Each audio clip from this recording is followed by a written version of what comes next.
this week. Brooksy gets some ballet lessons in a sport that's much more than brute strength. You might be wondering what I'm doing underneath all these shoes, because I'm wondering. The Aussie kids that are getting a nation up and running. And the Olympic Stadium, from paddock to amphitheatre. We track its progress as we head towards the Games. Hello and welcome to the Games. I'm Tracy Holmes. And I'm Neil Brooks. On the show today, we're playing favourites, your favourite Olympians, that is. We're going to the Olympic site for the latest on the construction of the main stadium. And we'll find out what Olympic girl Tanya Blenko is up to these days. First, though, to the story of two schools separated by thousands of miles, Tari West Primary and Joro School on the edge of Kenya's Rift Valley. These enterprising New South Wales students have come up with 200 ways to help foster future Kenyan Olympians. We can't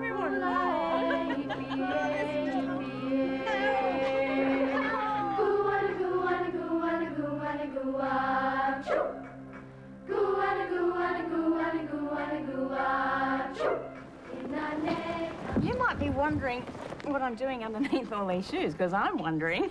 The truth is, the kids at Tari West Primary School have decided that they're going to give a special offer to some of the orphans at a school in Kenya and give them the chance to become some of the world's greatest athletes.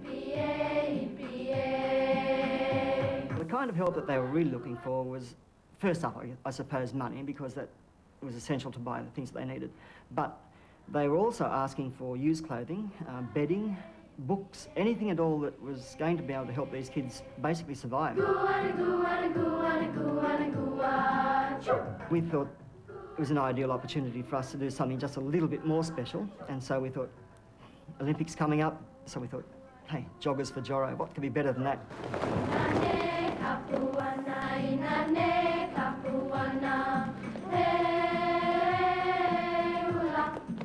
We've got the joggers, we've got generous kids here, needy kids there. We need to get them there somehow. Hi, my name's Daniel Weeks and I'm from Tari West Public School. There's got to be someone out there to help us get these joggers to Joro. Please help us.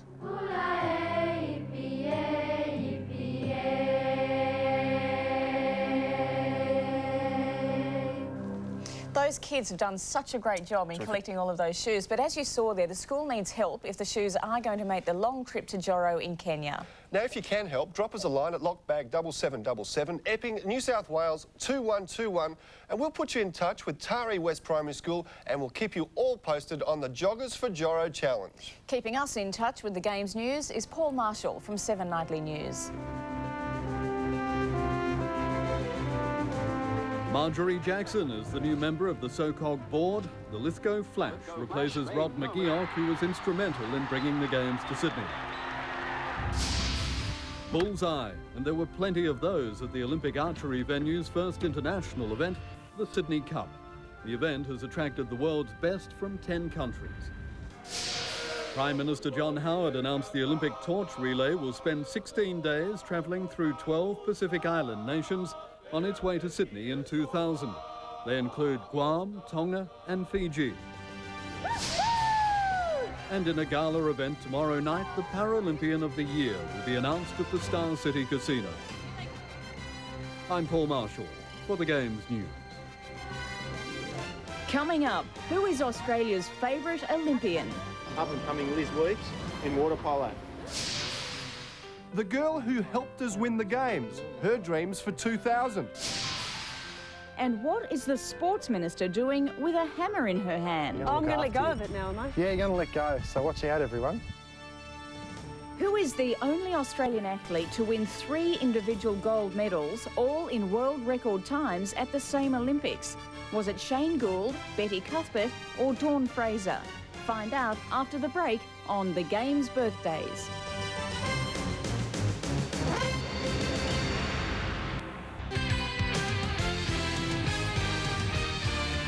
A big happy birthday from all of us here at the Games goes out to Shane Gould. Shane was the only Australian to win 3 individual Olympic gold medals, all in world record time, in Munich at the 1972 Games. Shane Gould, who swam on the international stage for only 3 years, is still regarded as one of our finest swimmers ever. Shane Gould, one of Australia's favourite Olympians, but also this week celebrating a birthday, Tracy Wickham. Happy Been birthday on to both. many teams with Trace, and she's a great Australian. But if you cast the net a little wider to include all Olympians, I reckon you get a pretty interesting list of favourites. I'd say so. That's exactly what Liz Weeks found when she went out on the street this week. Do you have an all-time favourite Olympian? I do. I don't think she's represented yet, but up-and-coming Liz Weeks. Muhammad Ali. All time. All-time favourite Marlene Olympian? Matthews. Marlene Matthews. Yeah. Isn't he sweet? Liz Weeks is his favourite. Penny Haynes. Penny Haynes, the swimmer. Yeah. Kathy Freeman. Daley Thompson. Yes, Daley Thompson. He's very nice. Yes. Mark Spetz. I really wouldn't know. I'm the least sporting person I know. Boyd Charlton. King Carl Lewis. It's got to be. 9 gold medals. Can't go past that. Well, Brooksy, you know, as far as I'm concerned, you'll always be my favourite Olympian. Now, how much did that cost you? No, I didn't even know that was That's why you asked for her number during the week. What, Liz, you know, can you just say at the end of the story? She recognises one of my many qualities, versatility. And where do you display that most? Don't worry. Jackie Kelly is the new Federal Minister for Sport. Neil introduced her to one of the veteran track and field events, the hammer throw.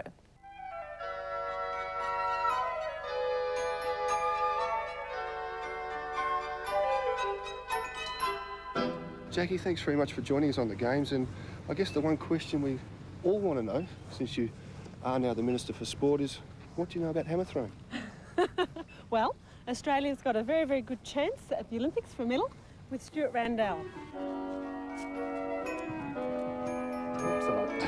Jackie, pleased to meet you. And your name? Sidekick. Neil. Neil, the sidekick. Right, how are you? Very well, mate. There's obviously a lot more to this sport than meets the eye, and particularly strength. I mean, very much a technique event. Yeah, it's both strength and technique. They say that we're the Barishnikovs of track and field because we're so gracious in all our movements. And, well, look at me. You're Gracious. an artiste then? I'm an artiste. You're an artiste. Yes. You're a big fella, and you were saying you started out as a discus thrower, but you weren't big enough for discus, is Yeah, that right? yeah, that's right. Yeah, no, I started as a discus thrower, but I wasn't going to be tall enough. What about shot put? Yeah, they're meatheads. Yeah. Unlike yourself. They're not too bright. They're not as articulate as some others, you see. And who's our shot put representative? Justin Annalzark. Yeah, nice guy though. Great guy. A bit bigger than me. Speaks very highly of you Yeah, too. speaks highly of me, yeah.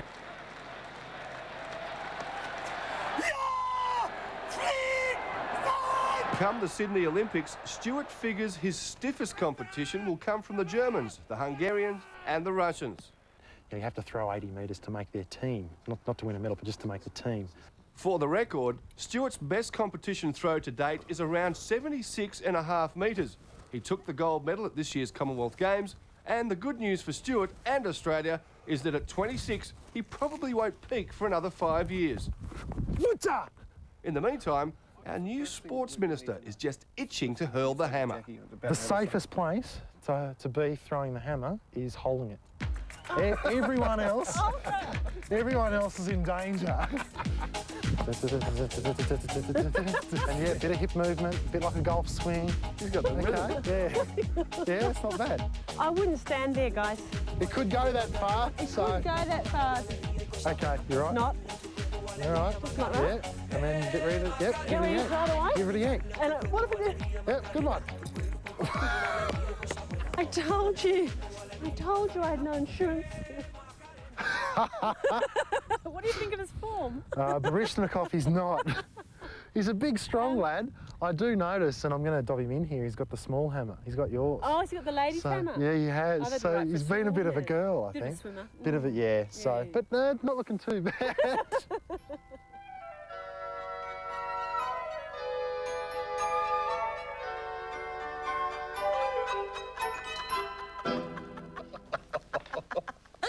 That's a disgrace. Bit of a girl, How's eh? the head on it? You didn't even let the thing go. No Barishnikov there, was there? I was following it. That Stuart Rendell's a bit of a character, though, isn't he? He sure is. Your style on the track He and is. field area? No, I don't think safe, so. yeah. Still to come, the boys that look up to the Aussie Flash. Certainly demonstrates to everyone at the school that anything can be achieved. Donna Ritchie in a battle of strength for a great cause. Arm wrestle. Arm wrestle. Ready? And putting the final touches on the home of the 2000 Games. Did you know it took 18,000 trucks to deliver all of the concrete required for the Olympic Stadium? If all of those trucks were parked end to end, they would stretch from Homebush Bay all the way to Newcastle, some 150 kilometres away.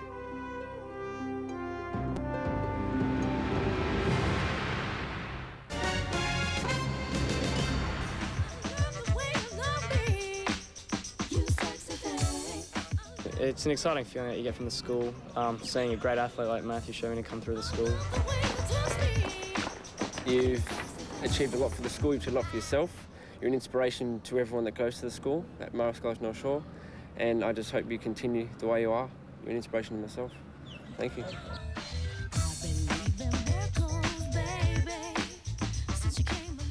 And Trace, the profile of Australian men's sprinting has definitely lifted, and I believe you're pretty happy with the profile too. Matt Shervington comes along. Very happy with the profile. Yep, it's improved a great deal. Not only a great inspiration for those students, but all Australians. At 19, Matt is tipped to become the first white male to break 10 seconds for the 100 metres. Another inspiring young Australian played a vital role 5 years ago in ensuring Matt would be sprinting in front of his home crowd.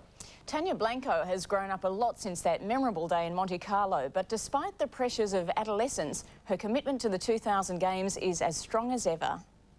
Thanks to the Sydney 2000 bid and your visits to our schools, children like me now know a lot more about the Olympic movement. For Tanya, the day of the IOC decision at Monte Carlo is now a distant though distinct memory. The great advantage of being just 11 years old is that you don't know enough to be overwhelmed by the occasion. I was standing on a box and I think most of the time I was worried about falling off, but I really had no idea about how big that bid was and how much work had gone into it and how much work was going to have to go into the Games if we won. Well done, Tanya. The credit goes to Sydney itself. It was the best city and we're going to hold the best Games. Despite her continued involvement with the Olympics, sport isn't the driving force in her life. I can't say I'm an Olympic hopeful, but I really enjoy dancing. I've been dancing since I was 2.5 and that's the thing that I focus on. 5, 6, 7, 8, off we go. Not only does she dance, but at the tender and busy age of 16, Tanya teaches others and has done for 3 years. They're about 8 and 9-year-olds and they're a wonderful bunch of kids. Come the spring of 2000, Tanya plans a 2-week break in a hectic schedule to be part of the Sydney Games. But there are no special privileges on offer. She'll apply for the Volunteers program and take her chances along with the rest of us. Yeah, I just want to be a part of it so much. I'm going to fill out that form. One way or another, you can bet Tanya will be there for the opening ceremony. Meantime, memories of that week in Monaco, especially the moment of the big announcement, will abide forever. The winner is Sydney, Australia. Yeah, good story indeed. It's one of those moments when it was announced that we had the Olympics that you remember what you're doing in time. And what were you doing? Oh, a bit of gardening, pottering out the back. At 3 a.m. Well, yeah. Interesting. Doing something in the garden. Tanya did a great job on that occasion, and it's terrific to hear that she'll be getting behind the Games right until 2000. And it wouldn't happen without the support of volunteers and patrons. For example, last Sunday, a group called the Macquarie Bats for the Paralympics organised the first of what will be a series of fundraising cricket matches. It was a star-studded game. Paralympian Donna Ritchie reports.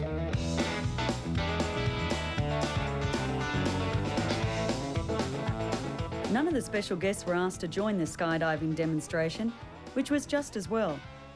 Radio personality Andrew Denton was worried enough about the cricket. When people like me who have no disabilities whatsoever absolutely look hopeless, it just reminds you that, you know, it doesn't matter if you're in a wheelchair or standing up straight. You can be good or you can be bad at this sport. And I'm a living example of how to be bad.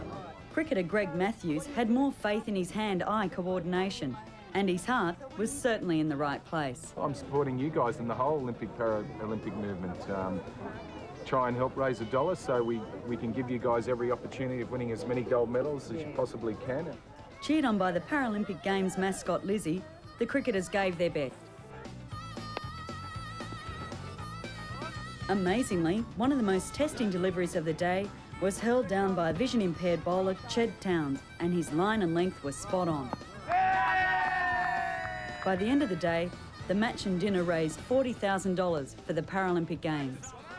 Meantime, Andrew Denton was still determined to demonstrate the true meaning of the word disability. Come on, arm wrestle. Arm wrestle. Ready? Yep.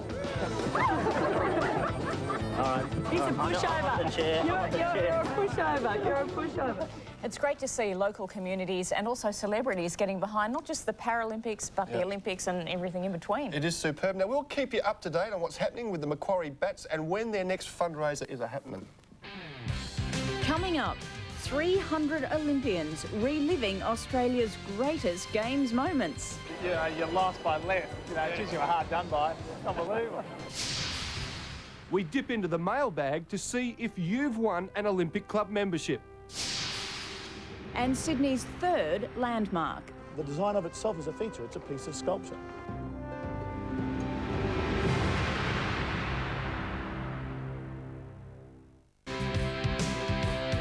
Welcome back to the Games. Two outstanding efforts from the Games mailbag this week. Both very deserving winners of Olympic Club family membership. 12-year-old Alicia Butterworth of Lagana in Tasmania thinks the Olympics symbolises peace. Her drawing of the Olympic cauldron certainly reflects that. And the kids have the right ideas today. Sonia Corsini of South Australia emailed us to say that she thinks a child from each nation competing should join together as a symbol of unity to light the cauldron. Alicia and Sonia will be hearing from the Olympic Club. And congratulations to these lucky members who have won tickets to the opening and closing ceremonies. Victoria may not have the Games this time around, but Victorians are very serious about keeping the spirit of the Games alive, in particular a group known as the Olympians Club. The club held their annual dinner recently. Now, usually 7's a lucky number. On this occasion, the Victorian Olympians decided to go one better. Olympics in years ending in 8 was the theme that drew together some of Australian sport's greatest names. Edie Robinson, Australia's first female Olympic athlete from Amsterdam in 1928, was special guest, joining athletes from London in 48, Mexico City in 68, Seoul in 88, and even Nagano from earlier this year. It's quite an exclusive club still, and it's a great honour to be part of it. As a gold medalist, I think a lot of people put you in awe, but I'm in awe of a lot of them, and they don't really know that, and it's a good way tonight to show it. The gala ball was a chance for old teammates from around the country to catch up and relive some memories, like the 88 Seoul team celebrating their 10th anniversary. But I think I finished just about 1.5 metres behind the winner, Carl Lewis. And what was it was close. What was your final position? I think I was 19th or 20th. 19th in the long jump, there you go. Thank you really pushed Carl Lewis to the limit. It was an extra special night for 68 dual gold medalist Michael Wendon, who got to see rare footage of his 100 metres win for the first time. I'm racked in the fact that that footage has been found after all of these years. You could fill volumes and volumes of storybooks from some of the yarns floating around this room tonight.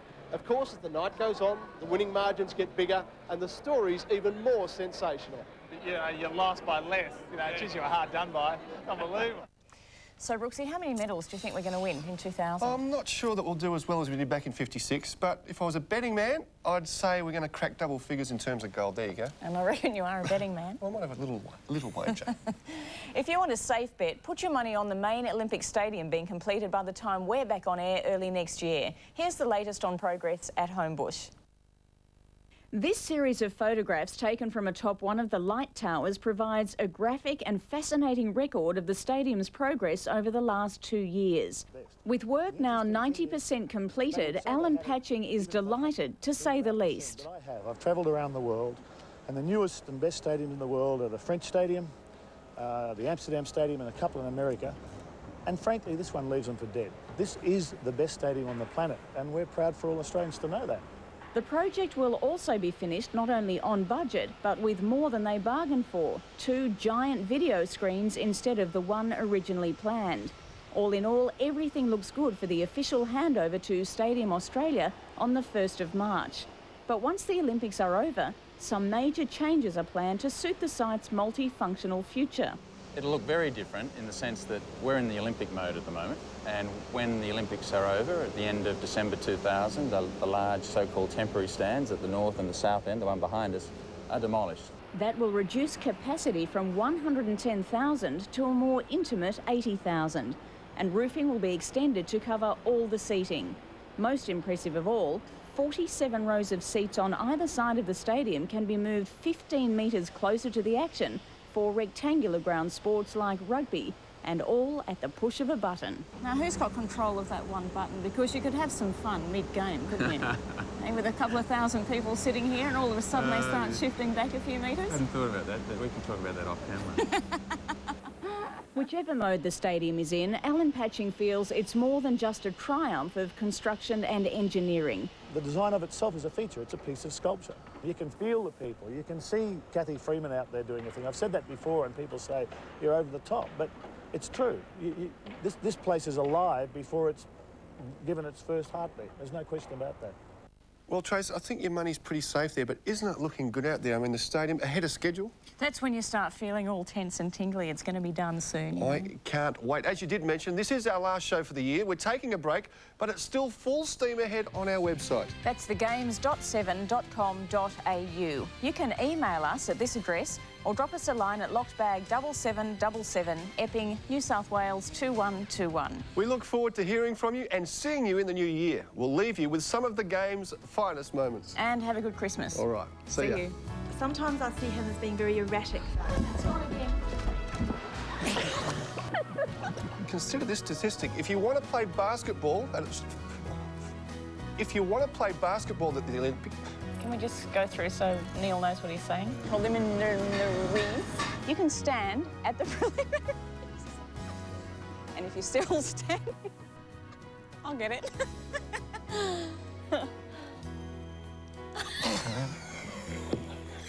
You, no, it's something. So what was your... Oh, my God.